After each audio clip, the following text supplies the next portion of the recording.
A group of people goes to explore a cave. They are in the cave for a few hours. But when they come out, it has already been a few millennials. What has happened to them? This is sci-fi movie Time Trap. Hopper is an archaeology professor. At a deserted place, he finds an abandoned car. He sees a thick notebook in the car. There is an endless cave by the car.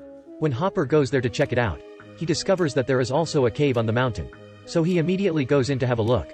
He finds a cowboy standing still in the cave, with a gun by his hip. He calls him but there is no response. Hopper quickly gets back with his dog. When he returns home, he tells his students, Jackie and Taylor, about the cave.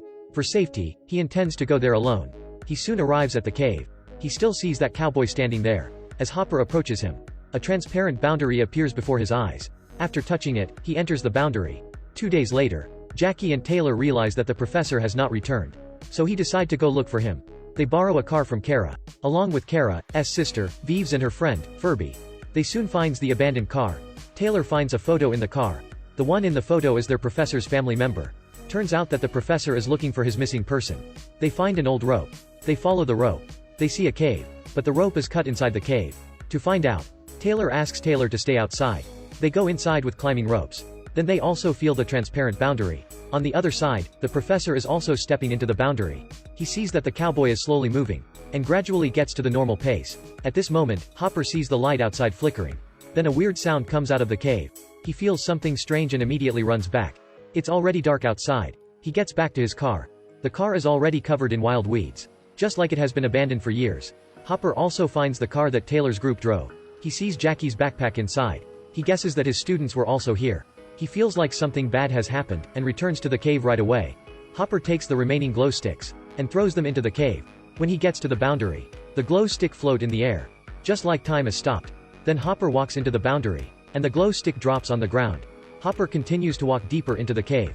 On Jackie's side, when they enter the cave, they also hear a weird sound coming out from the cave. They decide to climb back on. But while Jackie is climbing on the rope is suddenly cut. Hence, Jackie falls down and injures her leg. Taylor's arms are also injured. Taylor thinks Furby intentionally cuts the rope. He quickly uses the talkie to call Furby, but the sound of Furby begging for help emits.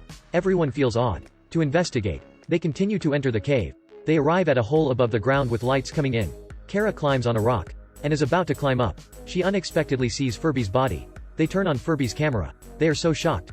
Turns out Furby has been staying outside for a few days. Furby felt bored, so he went through Hopper's parents' diary. To save the seriously ill daughter, Hopper's parents came here to find the Fountain of Youth. As he has consumed all food and drinks, Furby could only use Hopper's rope to climb off the cave and find everyone. But the rope is cut at halfway. He fell from a great height. To find this out clearly, everyone lets Kara climb on from the cave. But when she reaches the opening of the cave, she notices that the world outside has now become a desert. Kara is freaked out. The atmosphere makes her unable to breathe. Kara quickly uses the walkie-talkie to beg for help. Eventually, a sandstorm appears. She sees a spaceship moving from afar. Kara immediately gets back into the cave, and is ready to tell them what she saw. They tell her that she has only been away for 2 seconds. Kara shows them the video she just filmed.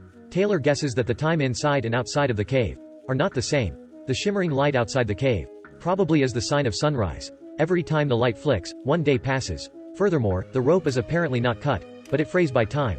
Then they rewatch Furby's video. They realize that Furby was not dead right away when he fell down, but someone smashed his head to dead by a rock. To avoid dangers, Kara climbs up the cave once again, and let down the ropes to save them. In Furby's video, Kara's sister finds that the shimmering light as the Earth orbits the sun. They have only been in the cave for a few hours, but it has been millennials outside. When they are all freaked out by what happens, an iron bar falls down, and automatically expands. It turns into a long ladder. Kara immediately climbs up, but a man wearing black is climbing down from above. So Kara has to climb back down. A big armed man in black walks down. But at the time, a caveman suddenly appears in the cave, and jumps into the black-suited man. The black-suited man quickly escapes from him.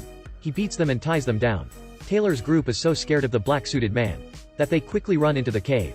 They find 2 bodies, which turn out to be Hopper's parents as in the photos. Their body temperature is still warm, which means they died not long ago. The cavemen find them, and immediately approach them. To let everyone get out of there safely, Taylor fights with the cavemen all alone, but eventually he couldn't win against the opponents, so he is smashed to death by them. Jackie's group is able to escape from the attack, but Kara feels uneasy about Taylor, so she goes back to find him. The black-suited man is also there at that time. He pours some water into a small gadget. Then he drags Taylor into the water. Kara is very angry. 2 cavemen appear. They start a fight with the black-suited man. Taylor suddenly comes back to life. The iron head of the black-suited man is removed by the cavemen. With the help of Kara, he is able to win. Apparently, his survival system is broken. As they don't speak the same language, there is no way to communicate. Before dying, he shows them a clip. Turns out in the future, Earth is no longer a suitable place to live. Human moves to Mars. This makes them realize that everything they are familiar with is all gone. They feel desperate. Taylor finds Hopper's backpack. To look for Hopper, Taylor goes into another cave branch alone. On the way, she finds Hopper, who was seriously injured by the cavemen. Furthermore, before the professor's eyes, is the transparent boundary. His sister is inside. There are different dynasties stuck in there. It is clearly seen behind the boundary. The time speed is much slower than outside. These are all to protect the fountain of youth inside. Taylor goes back to fetch the immortal water to save Hopper. At that time, the caveman uses the water to heal her people, and they quickly follow Taylor's group. Taylor opens the ladder he got from the black-suited man, and wants to use this ladder to climb up the cave. While they are reaching to the opening, Kara finds that it is blocked by water. At the same time, a strange hand drags her. The cavemen pull the ladder, making it fall down. Everyone starts to fall as well. Kara is drowned in water and someone wears her an oxygen mask. She sees the group getting frozen in water. When Kara starts to disappear, rope-like mechanisms suddenly appear in the water and hold the group tightly. Kara also wears a black suit, emerging to the surface, and pulls them three through. Later on, more rope-like mechanisms get into the water and gradually fill up the opening of the cave.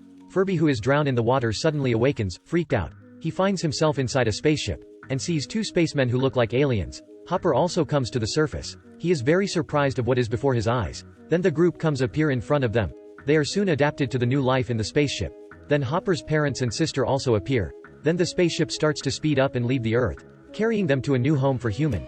The story is over. This is a science fiction film, expressing humans' thoughts about time and future. Being in the cave for only a few hours, it has already been millennials outside. This movie is really worth watching.